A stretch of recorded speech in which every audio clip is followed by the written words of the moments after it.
بسم الله الرحمن الرحیم. ډیر زیات زموږ ملګري داسې دي چې د شوګر، بلډ پریشر یا د زړه مسلې دي ورته هغه راشي موږ ورته دوايانې ولیکو او اکثر دا ټیسټ کوو د کولیسټرول یا د لیپید پروفایل چې کوم دی د وینې غوړ چې کوم دی ټرایګلیسرایډ شو دا ټیسټونه کو پاږي کې اکثر لمون پیشنټ ته وي چې را ته بل پرهیز کې ستا کولیسټرول چې کوم دی دا زیات دي. نو اوس دا کولیسټرول چې زیات وي آیا دې لپاره خامخا د دوايي ضرورت دی که نه دا د دوايي نه بغیر هم کنټرول کیدی شي او کم خلک داسې دي چې د هغې کولیسټرول خپل ټیسټ وکړو نو کم خلک داسې چې هغې ته به دوايي خامخا ضرورت دي او کم خلک داسې دي چې هغې ته ړومبې موږ دوايي نه لیکو چې راته اکسرسایز کوه ته پرهیز کوه. پرهیز د څه شي نه پکار دی کم څیز زیات خوړل پکار دی کم نو نن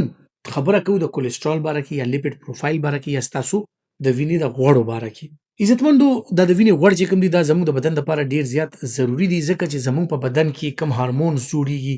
زموږ د بدن چې روان دی کومه انرژي موږ ته ملاویږي یعنی څنګه چې د ګاډي انجن چې کوم دی هغه تیل سوځوي او هغه انرژي جوړوي او ستاسو ګاډي له منډه ورکوي او ډېر څیزونه بیا هغې نه فاضل پاتې کېږي د لوګي په صورت کې د کاربن په صورت کې مختلف دغه کې هغه بیا خارجوي. نو دغسې د انسان بدن هم دی چې دې ته د بار بار دغه دپاره د ژوند دا کوم دغه چې یعنې ته که اوده مې ستا زړه درزېږي لګیا وي ستا د ساه چې کوم عمل دی روان وي ستا برین چې کوم دی ستا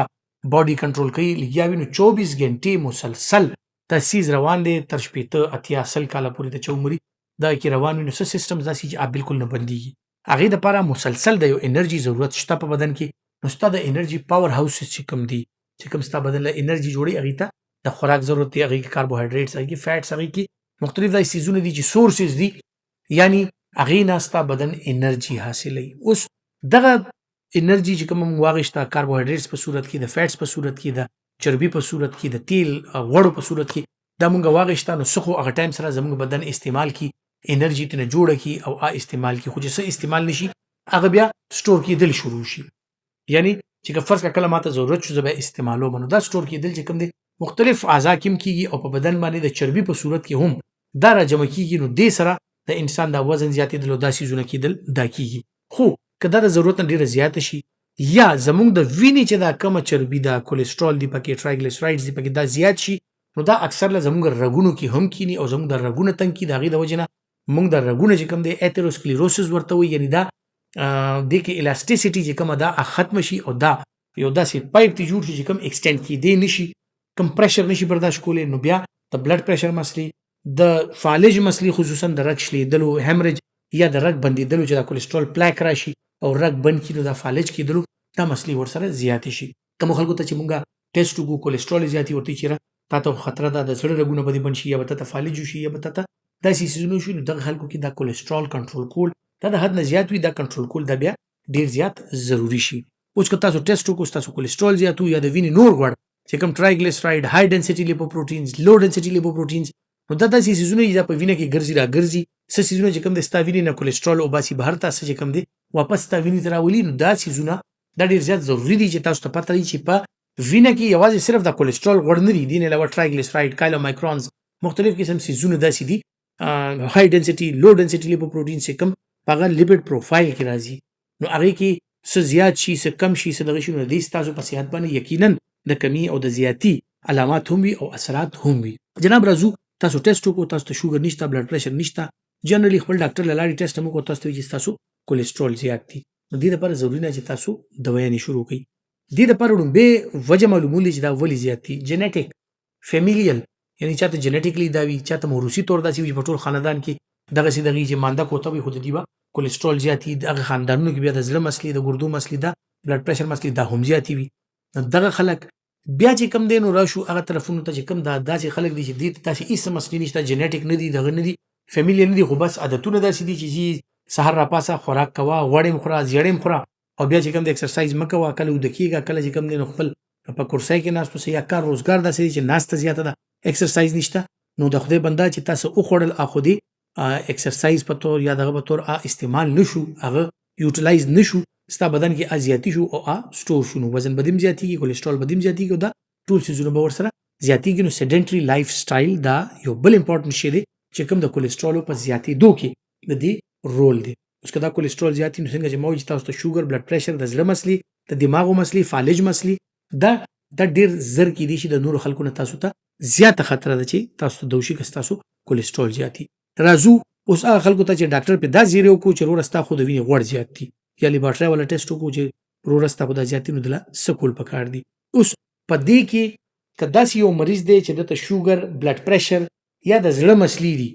خدای دې نه کړي دته زړه کې سټنټونه لګېدلي دي یا دته فالج شوی دی یا دته چېرته داسې څه مسلې هم شوي دي TIA ورته موږ وایو ټرانزینټ اسکیمیک اټیک چې چېرته پې څه بېهوشي راغلې وه لږ ساعت لا معمولي غونته فالج و د فالج هوا راغلې وه یا دا کس چې کوم دی د په فیملی کې داسې هسټري شته چې ځوان مشر رور یا مشر خور یا مور پلار کې څوک مشرانو کې دی په ځوانۍ کې څوک د زړه د مسلې د وجې نه وفات شوي وي یعنی یوت ولا د ارلی ایج ولا ډیت د په فیملی کې شته نو بیا خو ته انتظار نه کول دی به لایف سټایل موډیفیکیشن هم کوي دی به ایکسرسایز هم کوي او دی مونږه